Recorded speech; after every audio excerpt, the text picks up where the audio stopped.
LPG gas advantage ಬಗ್ಗೆ ನಾನು ಮಾತನಾಡ್ತಾ ಹೋಗ್ತೀನಿ. ಸೊ ಇಲ್ಲಿ ನಿಮಗೆ ಮುಖ್ಯವಾಗಿ ಕರೆಂಟ್ ಬೇಡ, ಹೌದಾ? ಸೊ ಕರೆಂಟ್ ಇಲ್ಲ ಅಂತಂದ್ರೂ ಕೂಡ ನಿಮಗೆ ಆರಾಮಾಗಿ ನೀವು ಅಡುಗೆಯನ್ನ ಮಾಡ್ಕೊಳ್ಬಹುದು, ಬೇಗ ಅಡುಗೆ ಮಾಡ್ಬೋದು. ಅಂದ್ರೆ ಹೈ ಹೀಟ್ ಇರೋದ್ರಿಂದ ಬೇಗ ಅಡುಗೆ ಮಾಡ್ಬೋದು, ಎಲ್ಲಾ ತರಹದ ಪಾತ್ರೆಯನ್ನ ಯೂಸ್ ಮಾಡ್ಕೊಳ್ಬಹುದು. ಸೊ ಗ್ರಾಮೀಣ ಪ್ರದೇಶದಲ್ಲಿ, ಹಳ್ಳಿ ಪ್ರದೇಶದಲ್ಲಿ ಇದು ತುಂಬಾ ಬೆಸ್ಟ್ ಸ್ನೇಹಿತರೆ. ಅದೇ ನಿಮಗೆ LPG ಗ್ಯಾಸ್ ಡಿಸ್ಅಡ್ವಾಂಟೇಜ್ ಅಂತ ಬಂದ್ರೆ ಬೆಲೆ ದಿನದಿಂದ ದಿನಕ್ಕೆ ಏರಿಕೆ ಆಗ್ತಾ ಇದೆ, ಸಪ್ಲೈ ಶಾರ್ಟೇಜ್ ಆಗ್ತಾ ಇದೆ, ಅದರ ಜೊತೆಗೆ ನಿಮಗೆ ಸೇಫ್ಟಿ ರಿಸ್ಕ್ ಅಂತ ಕೂಡ ಬರುತ್ತೆ. ಸೊ LPG ಇತ್ತು ಅಂತಂದ್ರೆ ಸೇಫ್ ಆಗಿರಬೇಕು ಅಂತ ಹೇಳ್ತಾರೆ.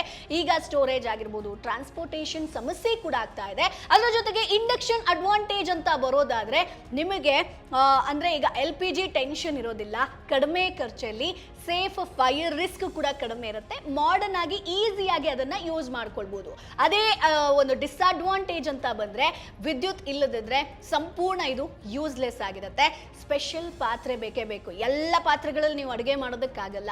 ಜೊತೆಗೆ ಕರೆಂಟ್ ಬಿಲ್ ಕೂಡ ಹೆಚ್ಚಾಗುತ್ತೆ. ಅಷ್ಟೇ ಅಲ್ಲ, ಹೈ ಪವರ್ ಕನ್ಸಂಪ್ಷನ್ ಆಗೋದ್ರಿಂದ ಇದರಿಂದಲೂ ಕೂಡ ಸಾಕಷ್ಟು ಸಮಸ್ಯೆ ಬರಬಹುದು ಸ್ನೇಹಿತರೆ.